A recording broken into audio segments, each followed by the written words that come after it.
Muito bem, vamos fazer a nossa oração. Hoje é o nosso 5º encontro da catequese. Vamos pedir a Nossa Senhora o auxílio para compreendermos a nossa história da salvação, a fé em Jesus Cristo e tudo o que isso implica. Ave Maria, cheia de graça, o Senhor é convosco. Bendita sois vós entre as mulheres, e bendito o fruto do vosso ventre, Jesus. Santa Maria, Mãe de Deus, rogai por nós, pecadores, agora e na hora de nossa morte. O Senhor esteja convosco, Ele está no meio de nós. Desça sobre vós, sobre vossas inteligências, a bênção de Deus Todo-Poderoso, Pai, Filho e Espírito Santo. Amém. Muito bem, quem estava no encontro passado vai recordar que nós estávamos olhando para a nossa história da salvação. Então, por um desígnio livre e bom, Deus ele cria o mundo. E ele cria um mundo bom, belo, harmônico. Entra a desarmonia no mundo a partir do pecado, que nós dissemos que é o pecado original, que nasce a partir da desobediência e da soberba de Adão e Eva. A partir de então, o homem que foi feito para ser amigo de Deus, ele se torna inimigo. E inimigo de um modo que, para recuperar a amizade, só um plano divino poderia ser feito. Porque a ofensa não está ligada ou medida a partir do que nós fazemos, mas da pessoa a quem nós fazemos. O grau da ofensa é medido pela dignidade do ofendido. Se sou eu, se é o pároco, se é o bispo, se é o papa, o mesmo ato de ofensa tem graus de gravidade diferentes. Entende? Porque a ofensa está mais na pessoa que é ofendida do que no ato que é feito. E quando Adão e Eva, eles ofendem, negam a Deus, eles colocam na humanidade toda, e é em toda a humanidade, porque Adão e Eva eram os primeiros pais da humanidade, eles colocam em toda a humanidade uma inimizade que seria impossível de ser restaurada sem um plano divino. Porque a dignidade de quem é ofendido é alta demais. E aí então, lembram que Deus ele vai passear no jardim e ele já não encontra Adão e Eva porque eles estão escondidos. O pecado ele faz isso. Ele nos faz escondermos de Deus. Né? Deus ele não se esconde de nós quando a gente peca, mas a gente se esconde de Deus. Perdeu-se a amizade. Né? Então, o que fazer depois disso? Então Deus criou o homem, criou o mundo para o homem, para ele pecar e nunca mais ter reconciliação? Bom, nós vimos que Deus então, ele cria um plano de salvação que pudesse nos alcançar. E esse plano de salvação entra na história, em uma história da nossa salvação. Deus ele chama um homem para poder começar essa história da salvação. Que nós vimos que é Abraão. Abraão foi o primeiro homem chamado por Deus para poder começar a história do restabelecimento da amizade do homem com Deus. Então Deus chama Abraão e o convida a deixar a sua terra e para uma terra que Deus daria, né?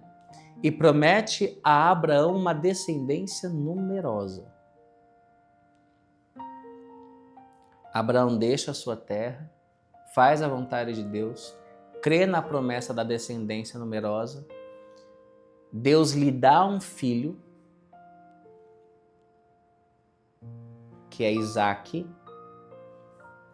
e Isaac tem um filho que se chama Jacó. Os nossos 3 patriarcas: Abraão, Isaac, Jacó. Isso tudo nós já vimos semana passada, por isso que eu estou passando rápido, tá? Então, Abraão, que foi o primeiro homem chamado por Deus e que respondeu ao chamado de Deus, ele então é o nosso pai na fé. A resposta do homem a Deus é a fé. Abraão foi o primeiro que respondeu, também foi o primeiro chamado. Ele é o nosso pai na fé, Abraão. Ele é pai de Isaac, que é pai de Jacó. E Jacó teve 12 filhos, que são as 12 tribos de Israel. Um desses filhos de Jacó foi José. A história de José do Egito. José, ele era o preferido de Jacó. E os irmãos ficaram com inveja e quiseram matá-lo. Falaram, não, depois disseram, ao invés de matá-lo, vamos vendê-lo. E aí venderam José. José foi parar no Egito. Depois caiu nas graças do faraó, porque ele interpretava os sonhos do faraó. Virou como que o primeiro-ministro do faraó. E mandava no Egito tanto quanto o faraó. Veio o tempo de fome. José tinha feito uma reserva de trigo para poder vender no tempo da fome. E quem foi atrás de trigo para comprar lá no Egito? Os irmãos de José. Não reconheceram ele, mas ele os reconheceu, né? Depois ele se apresentou, falou que ele era José, aquele irmão que tinha sido vendido, mas que ele os perdoara, né? E foi todo mundo morar no Egito, a família toda. Começaram a se multiplicar. Eles eram o povo de Deus. Por que eles eram o povo de Deus? Porque esses 12 filhos eram filhos de Jacó, que eram filhos de Isaac, que era filho de Abraão, e Abraão foi o homem chamado por Deus, a quem Deus tinha prometido uma descendência numerosa. Morre José, morre o faraó e o povo continua crescendo no Egito. Vem outro faraó que não conheceu José e começa a se preocupar com aquele povo que estava crescendo nas suas terras, né? Será que eles vão se rebelar contra nós? Vão tomar o nosso país, né? Como uma forma de prevenção contra uma possível rebelião que esse povo faria, o que o faraó faz com o povo, com os filhos de José, com os filhos de Jacó, o povo de Deus? Escravidão. Então começam a dar trabalhos que não eram possíveis de ser cumpridos, e trabalhos muito pesados, de tal modo que o povo de Deus ficou escravo do faraó no Egito. E aí Deus, ele vê a necessidade do seu povo, ele ouve o clamor do seu povo que estava sendo escravizado, e ele manda um libertador, Moisés. Moisés foi o enviado de Deus para libertar o povo da escravidão do Egito. Essa é a nossa história da salvação, tá?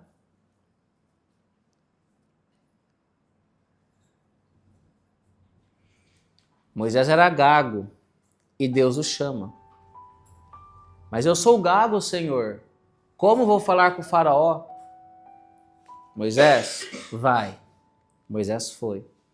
E aí pediu para o faraó uma liberdade para que eles pudessem prestar culto a Deus. O faraó falou, não, vocês vão trabalhar. E deu mais trabalho para o povo de Deus. Até que Deus foi mandando as pragas no Egito. A última praga foi a morte de todos os primogênitos, todos os homens, filhos homens, mais velhos dos egípcios. E aí o faraó então deixa eles irem no deserto prestarem culto a Deus. Nisso Moisés já ia libertar o povo com essa deixa, né? O faraó se arrepende e diz: vamos pegá-los porque eles vão fugir. Moisés saindo com o povo de Deus para o deserto e o faraó com as suas tropas atrás de Moisés. Mar Vermelho. O povo de Deus fica encurralado entre o mar e os egípcios que vinham para tomá-los e escravizá-los novamente. E aí, então Deus fala para Moisés: pega o teu cajado, bata-o no chão que o mar vai abrir. Moisés fez isso. O mar abriu, o povo de Deus fugiu pelo mar. Quando os egípcios estavam passando o mar para tomá-los, o mar se fecha. E o faraó com o seu exército é morto no Mar Vermelho. O povo de Israel foi libertado por Deus nessa passagem do Mar Vermelho. Isso é uma passagem muito importante na nossa história da salvação. Chama-se o Êxodo, né? A saída do povo. Tem um livro na Bíblia, o segundo livro chama-se Êxodo. É esse o livro que conta essa história. Mas veja que essa não é a história do povo de Israel, essa é a nossa história. Tudo o que Deus fez no Antigo Testamento, e o Antigo Testamento da Bíblia é tudo isso daqui. Vocês sabem o que é o Antigo Testamento? Pode falar então.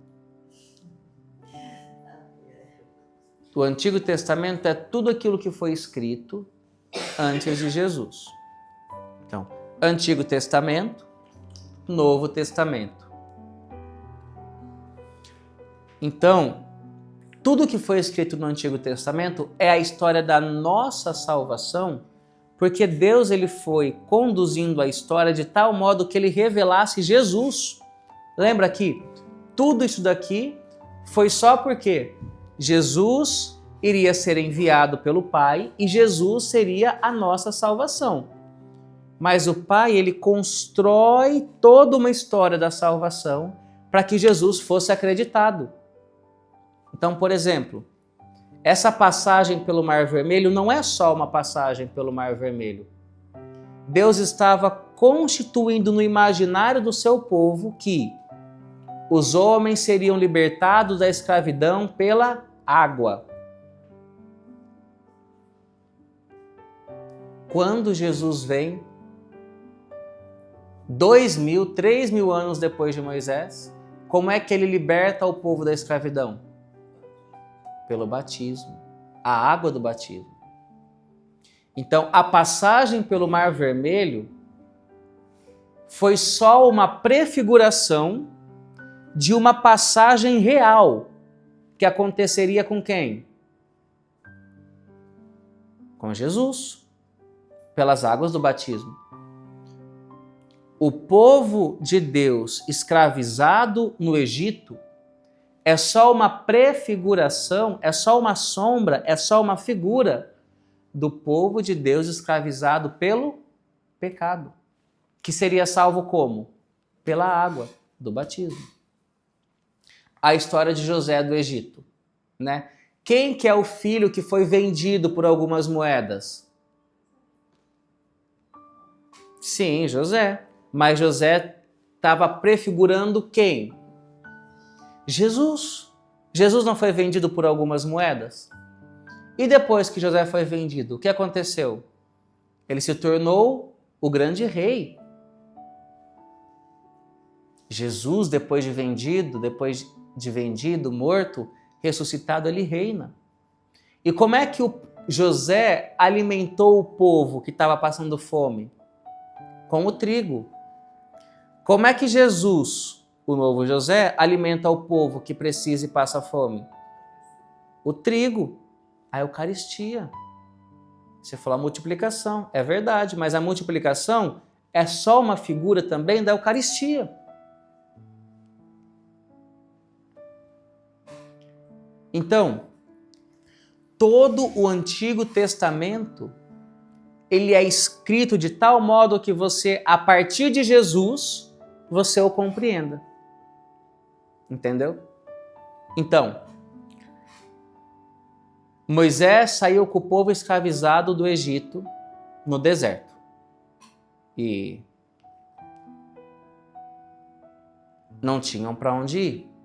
Deus faz a promessa de uma terra que jorraria leite e mel para o seu povo, né? Me segue, cumpra os meus mandamentos, me siga, que eu vou te dar uma terra que emana leite e mel. E Moisés foi conduzindo o povo pelo deserto. Até que Deus se manifestou para Moisés em um monte chamado Monte Sinai. E aí Deus deu para Moisés 2 tábuas.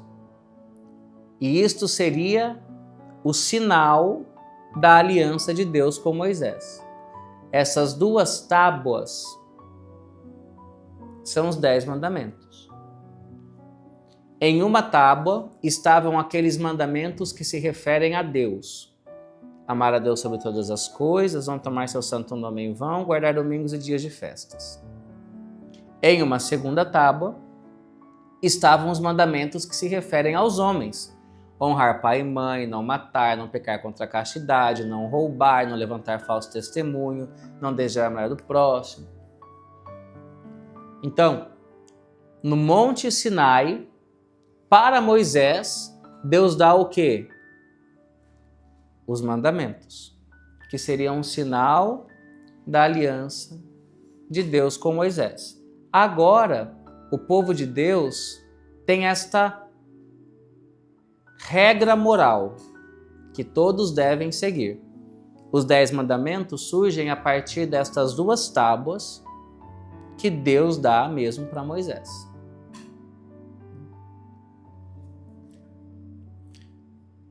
E Moisés caminha com o povo no deserto, mas ele não chega até a terra prometida.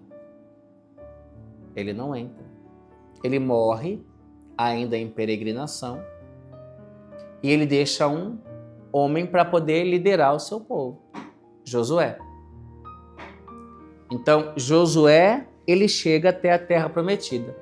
Era uma terra virgem, sem nada, sem ninguém, que Deus tinha preparado para eles? Não, era uma terra já habitada, as pessoas ali já moravam, tinha um povo, né? Eles iam tomá-la pela luta. Tinham que ter fé para poder vencer. Né? E aí está o cerco de Jericó, né? Que o povo rezou ali Exatamente. Fizeram um cerco de Jericó, andaram ali em volta e Deus deu aquela terra para eles, uma batalha. Venceram a batalha. Conseguiram a terra prometida. Agora nós começamos um novo momento da história da salvação. Porque até então, Deus tinha chamado Abraão, Isaac e Jacó, eles estavam escravos no Egito, eram peregrinos no deserto, não tinham terra, eram nômades.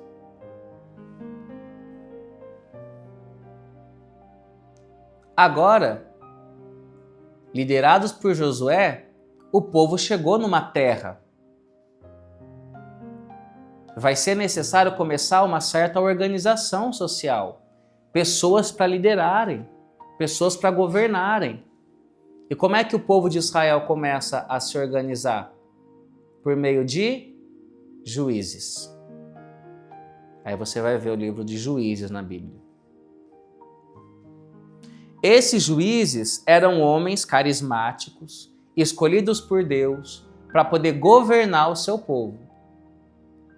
E o livro de Juízes, ele tem um ciclo. É assim, Deus manda um juiz, o povo de Deus começa a ser infiel a Deus. Como? Se relacionando com povos estrangeiros, prestando culto a deuses pagãos.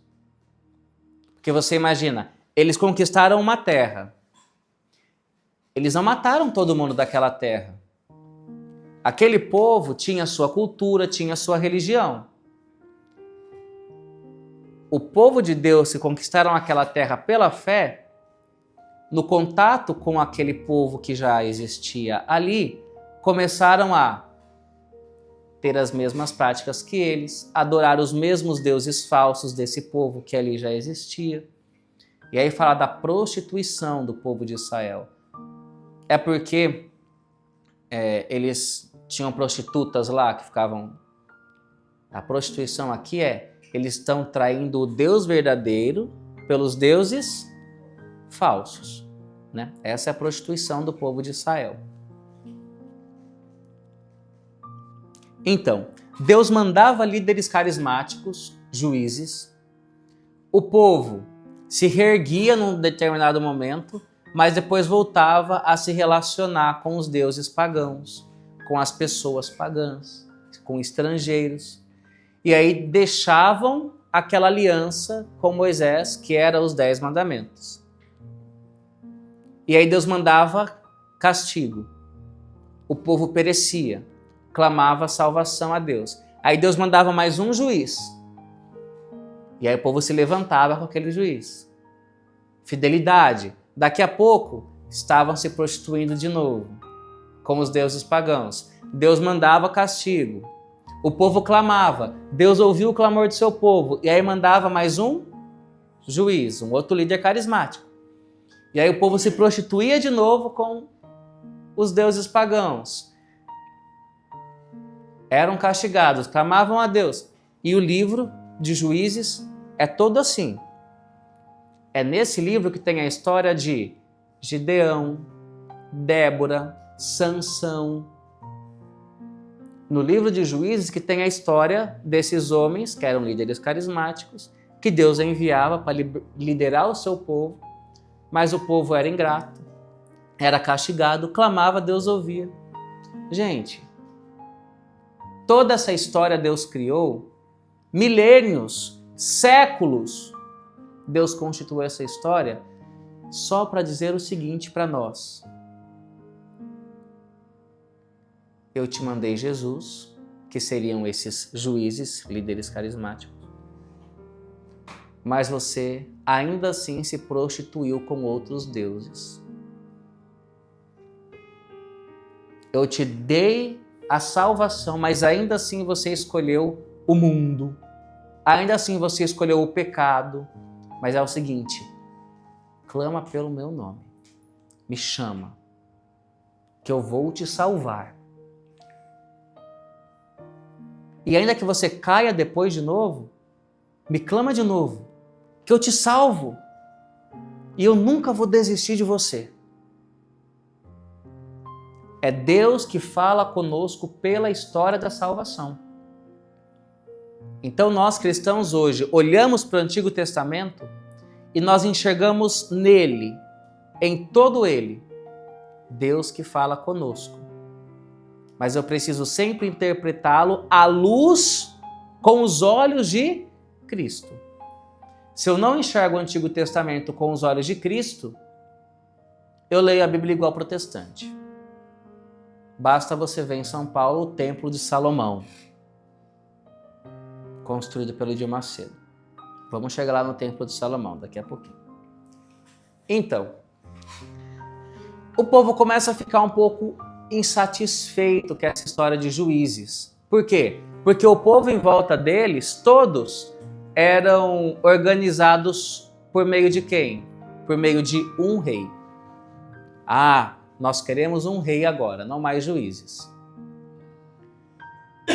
O último juiz foi Samuel. Sabe a historinha de Samuel? Samuel foi o último juiz do povo de Israel. E ele ungiu o primeiro rei de Israel, que foi o rei Davi. Exatamente.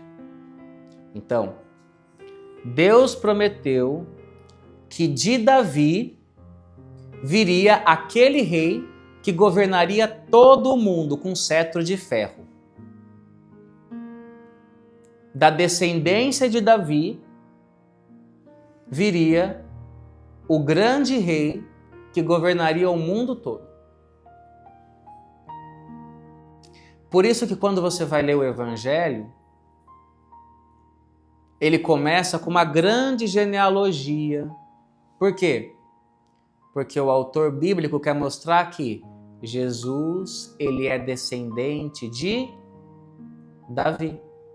Este Davi, a quem Deus no Antigo Testamento tinha prometido uma geração que governaria o mundo todo. Você entende que Deus ele vai constituindo na história homens que pudesse garantir quando Jesus viesse que não, esse é o Messias. Como eu sei que ele é o Messias? Basta você comparar a história dele com a história de José do Egito. Basta você comparar a história dele com a fuga do povo do Egito. Basta você comparar ele e você vê que ele é da genealogia do rei Davi. Toda a história da salvação foi composta por Deus para anunciar Jesus e para mostrar como é que Deus trata o seu povo. Então o povo fica insatisfeito com esse modo de organização social por meio de juízes e eles começam a pedir um rei. Quem que é o primeiro rei que Deus manda? Que é ungido, rei Davi. O rei Davi foi um grande rei. Ele conseguiu conquistar muitas terras.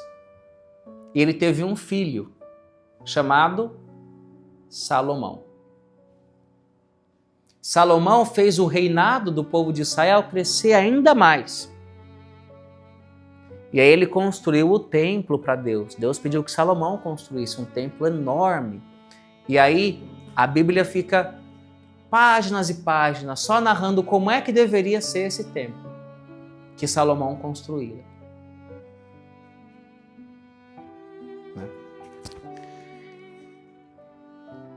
Salomão constrói o templo, mas começa a se prostituir com outros deuses. Começa a adorar deuses pagãos, começa a ter várias mulheres de outras culturas. E ele é castigado. Ele tem 2 filhos, Jeroboão e Roboão. E aí o reino de Deus, esse reino que vinha de Davi, Salomão, foi dividido em 2. Roboão e Jeroboão, porque eles brigaram. Aí foi feito o reino do norte e o reino do sul. Reino do norte, reino de Israel. Reino do sul, a parte sul do reino, reino de Judá. É a partir daí que vem os profetas. Jeremias, Isaías, Ezequiel. Por quê? Porque o povo do reino, tanto do norte quanto do sul, começam a ser infiéis a Deus. É aquele ciclo sem fim, né? Deus que é bom, o povo que é infiel, Deus que chama esse povo infiel para conversão, esse povo que não se converte é castigado, clama a Deus, Deus o salva. Mas os profetas vieram, profetizaram, se vocês não se converterem, os pagãos, os reinos vizinhos vão te destruir, e não deu outra. O primeiro a cair foi o reino do norte. Foram invadidos pela Assíria. O povo de Israel ficou só com um trechinho de terra, que era o reino do sul, que era o rei de Judá. É esse reino de Judá que no ano 500 e alguma coisa é invadido por Nabucodonosor e o povo vai ser exilado na Babilônia, o exílio da Babilônia. E ali o povo clama a Deus, tem até aquele salmo, né? Junto aos rios da Babilônia, nós sentávamos chorando, eles querem que nós cantemos cânticos de Israel, mas como vamos cantar os cantos do Senhor em terras estrangeiras, né? E aí Deus ouve a prece do seu povo e vem um rei Ciro. Ciro manda o povo de Israel de volta para Jerusalém. Só que quando o povo de Israel volta para Jerusalém, o templo de Salomão, que foi feito em Jerusalém, já estava todo destruído. Colocaram altares pagãos nesse templo, né? O povo ficou numa desolação sem fim. E aí precisou então de líderes para poderem liderar a reconstrução do templo e uma reconstrução do povo enquanto identidade do povo de Deus. Aí vem o tempo de Esdras e Neemias, né? Depois ainda, esse povo é invadido pelos gregos, com Alexandre o Grande. Depois os romanos vêm e tomam essa terra do povo de Deus, dos gregos. E aí o povo de Israel fica governado pelos romanos. E é aí que vem Jesus Cristo.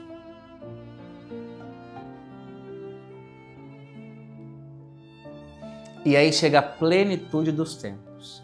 Deus olha para toda a história de Israel e fala: já construí uma história, o meu povo já está pronto para receber o Salvador. Quando eu mandar Jesus, este Jesus que cumprirá todas as profecias feitas pelos profetas, este Jesus que vai realizar tudo aquilo que os patriarcas prefiguraram, esse Jesus que é da descendência de Davi, agora chegou a hora, eu vou mandá-lo e com toda a história da salvação que eu já constituí, o meu povo vai saber que Jesus é o meu filho, que ele é Deus, como eu, que ele é o rei e que é a palavra dele que eles devem seguir. E o Verbo se fez carne no ventre de Maria. Toda a história do povo de Israel para este momento, a chegada de Jesus. Todo o Antigo Testamento você vai ler à luz de Jesus. Os profetas, você vai ler os profetas aqui, ele está falando de destruição, de conversão, de prostituição, de fidelidade de Deus. De um modo literal, os profetas estão escrevendo para quem? Para esse povo de Israel, para esse povo de Deus, que estava no Reino do Norte, que estava no Reino do Sul, que estavam sendo infiéis a Deus, que seriam daqui a pouco dominados pelos assírios, pelos gregos, pelos romanos. De um modo literal, os profetas estão escrevendo para esse povo. Mas você enxerga nas palavras dos profetas o anúncio de Jesus. Você entende o que é o Antigo Testamento?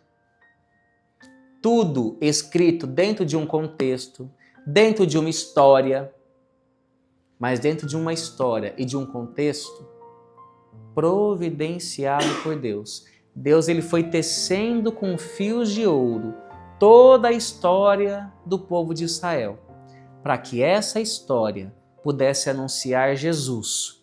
Esse Jesus que viria para reconciliar o homem que criou uma inimizade com Deus desde o pecado original. Pelo pecado de um homem, Adão, a morte entrou no mundo. Mas pela vida de um homem, Jesus, a graça entra no mundo. Era preciso que entre Adão e Jesus, toda essa história fosse constituída.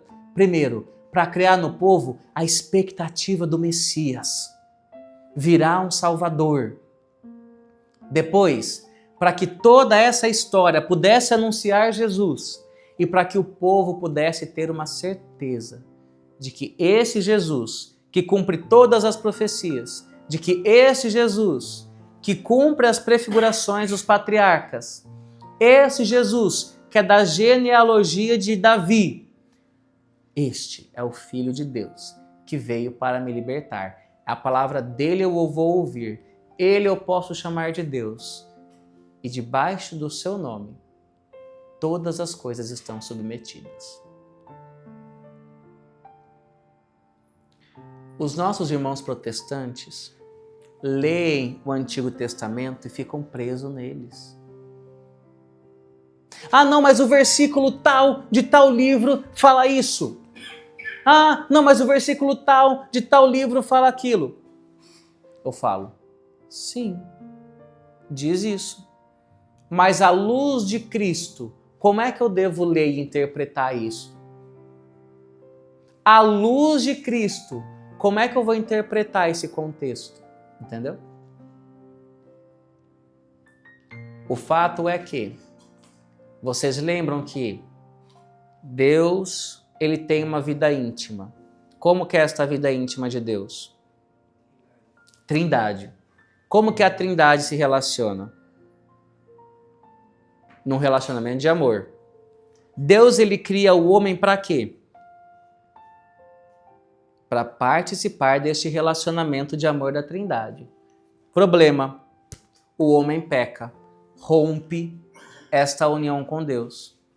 Então Deus vem com toda a sabedoria tecer por mais de 3.000 anos uma história de salvação com patriarcas, juízes, reis, profetas, para que viesse Jesus e com Jesus e em Jesus os homens pudessem restabelecer a amizade com Deus e voltar a participar desta vida íntima da Trindade. Como é que Jesus ele vai reconciliar o homem com Deus?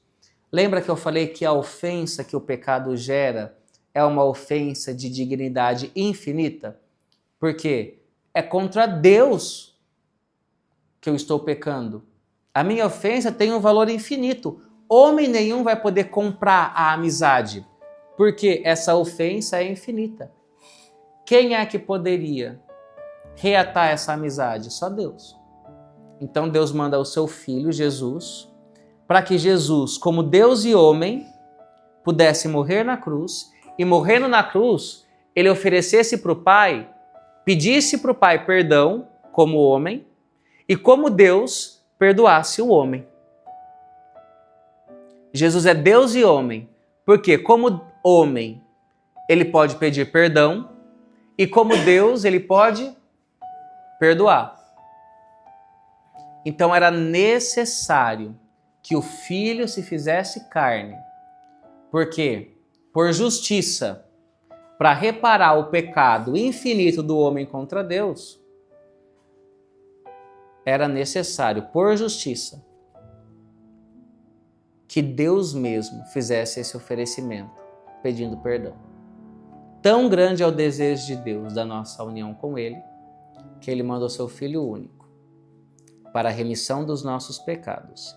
E Jesus, como pessoa divina de natureza humana, Ele pode reconciliar com Deus toda a criatura.